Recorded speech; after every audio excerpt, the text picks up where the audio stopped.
Hello बच्चों, आप लोग कैसे हैं? उम्मीद है ठीक होंगे।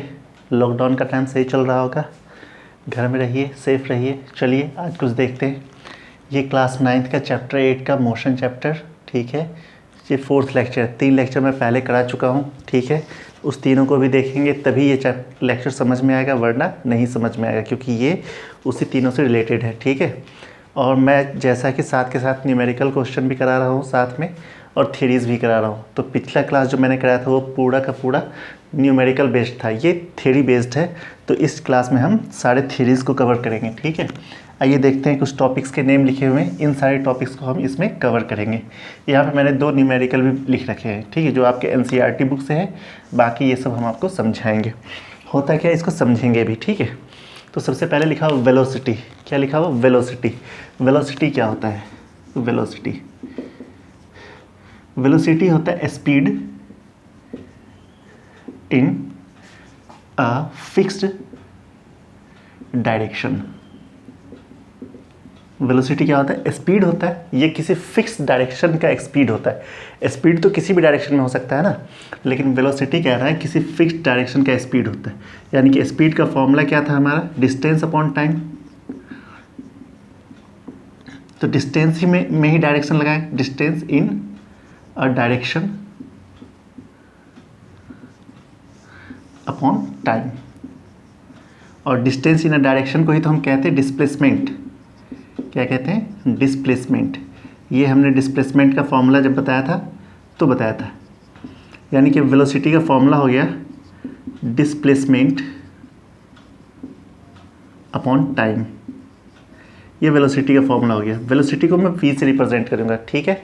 ठीक है, तो मैंने आपको बताया था 2 तरह की क्वांटिटी होती है, एक वेक्टर क्वांटिटी और एक स्केलर क्वांटिटी। और मैंने बताया था स्केलर क्वांटिटी में सिर्फ और सिर्फ मैग्नीट्यूड होता है, वेक्टर क्वांटिटी में डायरेक्शन भी होता है। यहाँ देखिए, डायरेक्शन की भी बात कर रहे हैं, और स्पीड तो अपने आप में मैग्नीट्यूड होता ही होता है। जो मैंने पिछले क्लास में बताया होगा कि स्पीड जो होता है वो एक स्केलर क्वांटिटी होता है। तो इस स्केलर क्वांटिटी के साथ हमने डायरेक्शन लगा दिया, यानी कि वेलोसिटी क्या हो गया? एक वेक्टर क्वांटिटी हो गया। तो हम लिख सकते हैं velocity is a vector quantity. Velocity एक वेक्टर क्वांटिटी है। आई थिंक ये बात समझ में आ गया होगा। क्यों? क्योंकि इसमें स्पीड, मैग्नीट्यूड भी और डायरेक्शन भी है, ठीक है। तो ये था वेलोसिटी। इसका SI यूनिट क्या होता है? SI यूनिट, जब भी डिस्टेंस या डिस्प्लेसमेंट नापते हैं तो मीटर में नापते हैं, और नीचे टाइम होता है metre per second. Metre per second, ms-1। तो इसका यूनिट क्या होता है? Metre per second. I think ये बात आपको समझ में आ गई होगी, ठीक है। तो डिस्टेंस अपॉन टाइम या डिस्प्लेसमेंट अपॉन टाइम क्या होता है? वेलोसिटी होता है। और वेलोसिटी एक वेक्टर क्वांटिटी, इसका SI unit metre per second होता है। जैसा स्पीड में होता था, सेम टू सेम स्पीड की तरह ही वेलोसिटी भी है। स्पीड और वेलोसिटी में एक ही जैसा होता है, ठीक है। वेलोसिटी में मैं 2 तरह का वेलोसिटी यूज़ करूँगा। मान लीजिए ट्रैक है, ठीक है। यहाँ से आप चलना शुरू करते हैं और यहाँ तक पहुँचते हैं, या अभी रास्ते में है और आगे की ओर जा रहे हैं, आप ऐसा जा रहे हैं। यहाँ पे आप चलना शुरू किए तो इनिशियल वर्ड यूज़ करूँगा, इनिशियल वेलोसिटी। और यहाँ पे मान लीजिए इस पार्ट की बात करूँ तो यहाँ पे हो जाएगा फाइनल वेलोसिटी। इनिशियल वेलोसिटी और फाइनल वेलोसिटी। तो इनिशियल वेलोसिटी को u से रिप्रेजेंट करेंगे और फाइनल वेलोसिटी को v से रिप्रेजेंट करेंगे। Initial velocity u, final velocity v। तो अब मैं पूछूं एवरेज वेलोसिटी क्या होगा? यहाँ लिख देता हूँ एवरेज वेलोसिटी। तो आप कहेंगे u plus V upon 2। u plus V upon, देखिए एवरेज स्पीड निकालने में पंगा था, उसमें टोटल डिस्टेंस निकालिए, टोटल टाइम निकालिए, तब डिवाइड कीजिए। लेकिन वेलोसिटी में वो बात नहीं, सीधा u और v को प्लस करके 2 से डिवाइड कर दीजिए, एवरेज वेलोसिटी आ जाएगा। तो आई थिंक एवरेज वेलोसिटी आपने समझ लिया। लेकिन यहाँ हमने लिखा हुआ वेलोसिटी तो हो गया, व्हेन वेलोसिटी चेंज, वेलोसिटी कब चेंज होता है। आइए इसको समझने के लिए इसे रफ करता हूँ ताकि कुछ अच्छे से बात समझा सकूँ।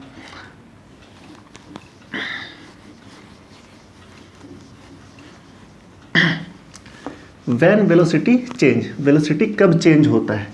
तो वेलोसिटी चेंज होने का 2 कंडीशन है। वेलोसिटी चेंज होने का दो कंडीशन है। First condition, when speed change,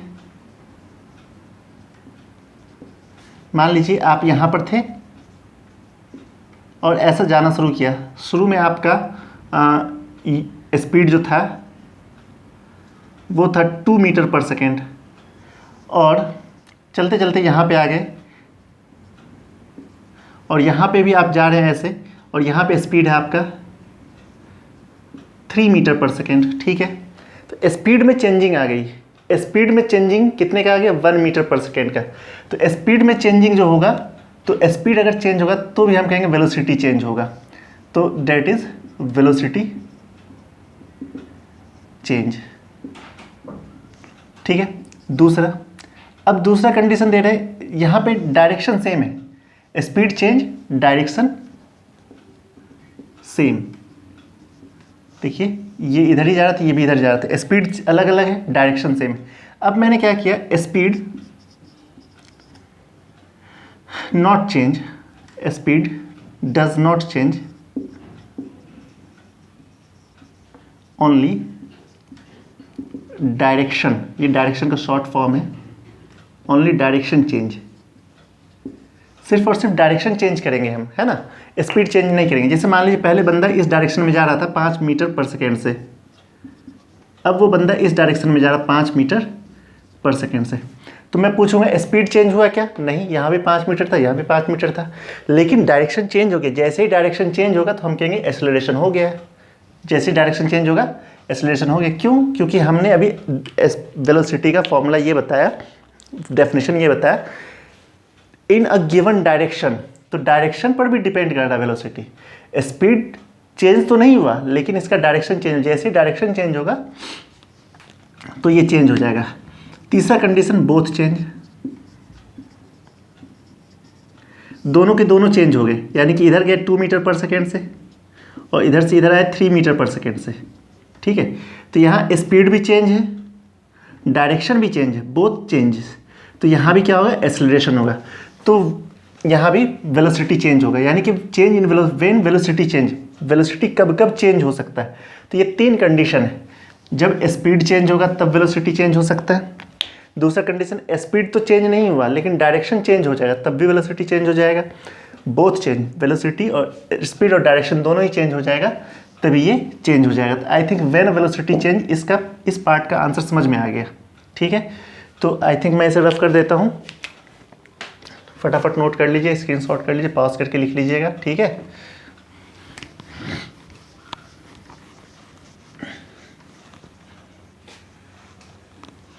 अब यहाँ एक वर्ड लिखा हुआ, relation between speed and velocity.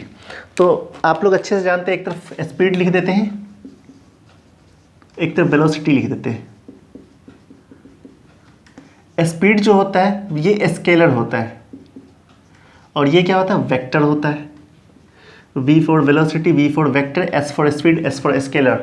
ठीक है, तो ये समझ में आ जाएगा। ठीक है, ओनली मैग्नीट्यूड, इसके पास सिर्फ मैग्नीट्यूड होता है, इसके पास मैग्नीट्यूड विद डायरेक्शन, इसके पास डायरेक्शन भी होता है। ठीक है, उसके बाद it can't be zero and negative, ये ज़ीरो भी नहीं हो सकता, नेगेटिव भी नहीं हो सकता। इट मे बी ज़ीरो और नेगेटिव। अब भाई ये कैसे हो सकता है? ज़ीरो भी हो सकता है, नेगेटिव भी हो सकता है, ये कैसे हो सकता है? ये कैसे हो सकता है? हम नेगेटिव का एग्जाम्पल भी समझेंगे थोड़ी देर के बाद, और ज़ीरो का भी एग्जाम्पल समझेंगे। जैसे मान लीजिए यहाँ पे आप हैं, इधर से इधर जाना शुरू करा और फिर यहाँ से यहीं पे वापस आ गए, तो डिस्प्लेसमेंट हुआ क्या? नहीं हुआ। जब डिस्प्लेसमेंट ज़ीरो होगा तो वेलोसिटी भी ज़ीरो होगा, क्योंकि वेलोसिटी का फॉर्मूला था डिस्प्लेसमेंट अपॉन टाइम। और हमने यहाँ से इस डायरेक्शन में चलना शुरू किया और यहाँ पहुँच गए, अपोजिट डायरेक्शन में, उल्टे डायरेक्शन में पहुँच गए, इतना नेगेटिव डिस्प्लेसमेंट हो गया। तो इस कंडीशन में क्या हो जाएगा? नेगेटिव वेलोसिटी हो जाएगा। तो हम इसका फॉर्मूला लिख सकते हैं, स्पीड का फॉर्मूला होता है डिस्टेंस अपॉन टाइम और इसका फॉर्मूला होता है वेलोसिटी का डिस्प्लेसमेंट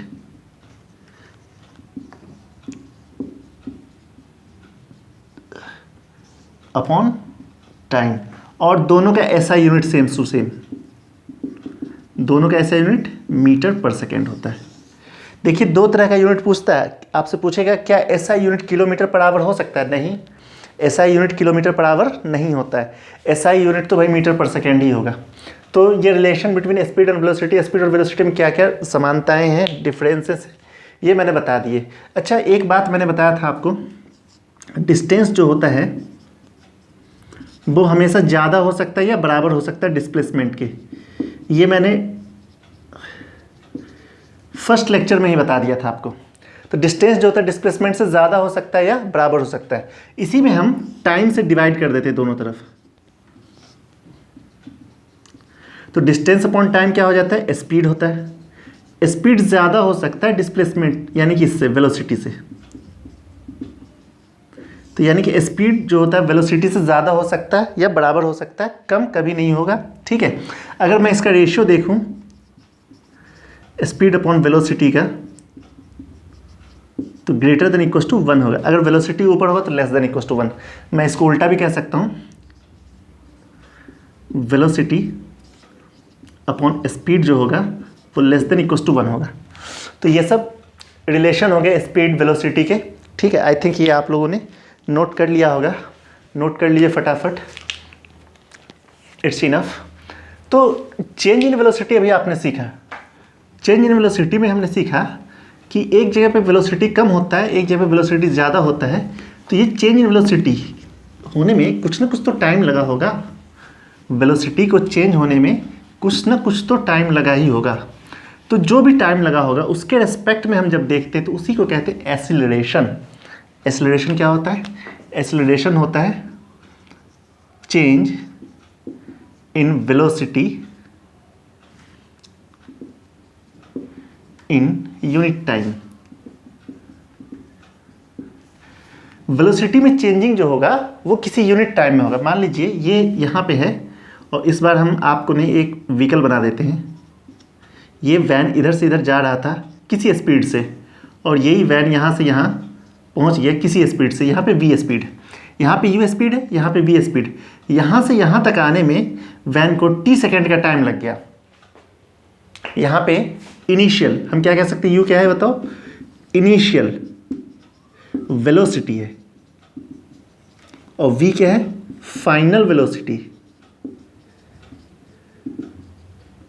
और टी क्या है? Time taken.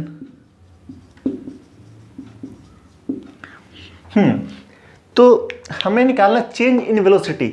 मान लीजिए यहाँ पे 2 मीटर पर सेकेंड रहा होगा, यहाँ पे 5 मीटर पर सेकेंड रहा होगा, तो मैं पूछूँ कितना चेंज हुआ इन दोनों में, तो आप कहेंगे भाई 5 - 2 3 हो गया, इतना ही तो कहेंगे। तो इसे एक्सेलरेशन निकालने का तरीका, चेंज इन वेलोसिटी कैसे निकालते हैं? एक्सेलरेशन को ए से डिनोट करते हैं, v - u अपॉन टी। ये एक्सेलरेशन का फॉर्मूला हो गया। कैसे निकालते हैं? v - u upon T. Change in velocity, velocity यहाँ पे v है 5 मीटर पर सेकेंड, यहाँ पे 2 है, 5 - 2 कितना का चेंजिंग हो? 3 का। कितने टाइम में? जितने भी टाइम में हुआ होगा वो टाइम नीचे लिखना है। तो एक्सेलरेशन में नाता रिश्ता किसका है? वेलोसिटी का। और वेलोसिटी कैसी क्वांटिटी है? तो भैया वेलोसिटी जो है वो वेक्टर क्वांटिटी है, वेलोसिटी वेक्टर क्वांटिटी है। तो acceleration is a vector quantity. Acceleration भी क्या है? एक वेक्टर क्वांटिटी। अच्छा, इसी इक्वेशन में क्रॉस मल्टीप्लाई करते हैं। क्रॉस मल्टीप्लाई कीजिए तो क्या हो जाएगा? इसके नीचे 1 है, ठीक है। तो ये हो जाएगा A T equal to V minus U. U को इधर कर दीजिए तो v इक्वल टू क्या हो जाएगा? u plus A T. ये आपका इक्वेशन ऑफ मोशन है, equation of motion, first equation of motion. ये आपका फर्स्ट इक्वेशन। टोटल आपको 3 इक्वेशन ऑफ मोशन पढ़ने, जो मैंने पहला इक्वेशन ऑफ मोशन यहीं पे बता दिया। प्रूफ कर दिया है मैंने, है ना। इसको मैं एक और तरीके से प्रूफ करूँगा जो आपके एग्जाम में पूछा जाता है, दूसरे तरीके से प्रूफ करूँगा। लेकिन फिलहाल एक छोटा सा तरीका, छोटा सा method v = u + at proof करने का तरीका, ये इक्वेशन एकदम याद कर लेना, रट्टा मार लेना, एकदम बहुत ज़रूरी है, ठीक है। आइए अब कुछ और बात समझते हैं। जैसे हमको एक्सेलरेशन का यूनिट निकालना है, एक्सेलरेशन का यूनिट निकालना है, यूनिट ऑफ एक्सेलरेशन, वो भी कैसा यूनिट, SI।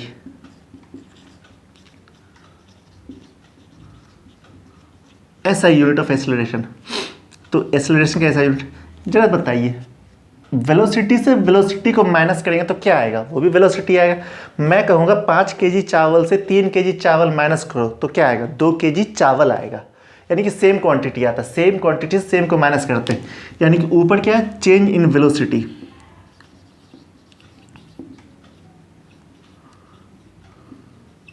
और नीचे क्या है, टाइम है। तो ऊपर वेलोसिटी का यूनिट लिख देते हैं मीटर पर सेकेंड, ms-1, और नीचे टाइम का यूनिट लिए थे s। इस s को ऊपर कर दें तो क्या हो जाएगा, ms-2। ये है एक्सेलरेशन का यूनिट। तो आपके एग्जाम में पूछता है एक्सेलरेशन का यूनिट लिखिए, ठीक है। तो आप क्या बताएंगे, एक्सेलरेशन का यूनिट ms-2 होता है। एक्सेलरेशन 0 भी हो सकता है, एक्सेलरेशन नेगेटिव भी हो सकता है, एक्सेलरेशन पॉजिटिव भी हो सकता है। जब आप गाड़ी में एक्सेलेटर देते हैं ना स्पीड बढ़ाने के लिए, तो एक्सेलरेशन पॉजिटिव हो रहा होता है। जब आप ब्रेक अप्लाई करते हैं गाड़ी में तो एक्सेलरेशन कम हो रहा होता है, नेगेटिव एक्सेलरेशन कहलाता है। जब गाड़ी कंप्लीटली रुक जाता है या गाड़ी हमेशा एक ही स्पीड में चल रहा है, एक ही डायरेक्शन में, तो भी एक्सेलरेशन 0 माना जाता है, ठीक है। रिटार्डेशन कुछ नहीं होता, negative acceleration is called retardation.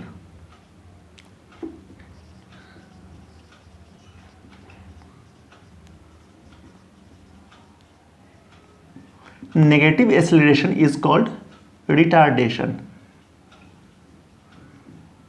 यानी कि जब भी कभी एक्सेलरेशन की वैल्यू नेगेटिव आ जाएगी ना, तो आप उसको कहेंगे रिटार्डेशन हुआ है, नेगेटिव एक्सेलरेशन हुआ है, ठीक है।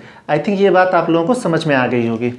तो यहाँ पे हमने वेलोसिटी क्या होता है ये समझा, एक्सेलरेशन क्या होता है, फर्स्ट इक्वेशन ऑफ मोशन समझा, ठीक है। एक्सेलरेशन का यूनिट समझा क्या होता है, एक्सेलरेशन कैसी क्वांटिटी है, वेक्टर क्वांटिटी है, ठीक है। ये सब बात समझ में आ गई। ये एक्सेलरेशन की ज़रूरत हमको एक और चैप्टर में पढ़ना पड़ेगा जिसका नाम है फोर्स। इसके आगे force and laws of motion आप पढ़ेंगे, उसमें जरूरत पड़ेगा। आई थिंक आप लोगों ने इसे लिख लिया है। तो अब मैं आपको बता दूँ 8.3 पेज नंबर 102 पेज नंबर पे एक क्वेश्चन है, एग्जाम्पल नंबर 8.3, ठीक है, जो आपके NCERT बुक में होगा, ठीक है। तो आज मैं इस क्वेश्चन को 2 न्यूमेरिकल करा देता हूँ ताकि कल हमें थोड़ा कम न्यूमेरिकल कराना पड़े, ठीक है, नेक्स्ट क्लास में। तो 8.3, तो आप लोग चाहे तो लिख सकते हैं question, Usha swim in a 90 metre long pool. Usha, ये 8.3 है। एक उषा कोई बच्ची है जो ये 9.90 मीटर का स्विमिंग पूल है, यहाँ से तैरना शुरू करती है, यहाँ तक जाती है, ठीक है। Usha can swim in a 90 metre long pool, she covers 180 metre in 1 minute. अच्छा बताइए, ये यहाँ से यहाँ जाएगी और फिर यहाँ से यहाँ आएगी, तभी तो होगा 180 metre in 1 minute. She covers 180 metre in 1 minute by swimming from one end to another end and back along the same straight path. Find the velocity, speed and average velocity of Usha. तो आपको speed निकालने के लिए कहा, velocity निकालने के लिए कहा, एवरेज वेलोसिटी निकालने के लिए कहा। तो स्पीड तो होता है डिस्टेंस अपॉन टाइम, तो यहाँ तो साफ साफ बता दिए 180 मीटर गई है। 1 मिनट का मतलब 60 सेकेंड होता है, 3 चांस में कट गया, 3 मीटर पर सेकेंड। तो ये बात आपको समझ में आ गई।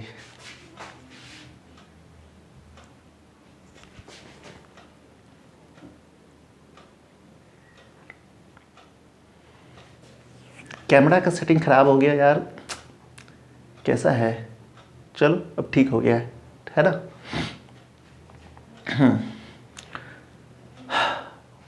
तो ये बात समझ में आ गई। चलिए कुछ और देखते हैं।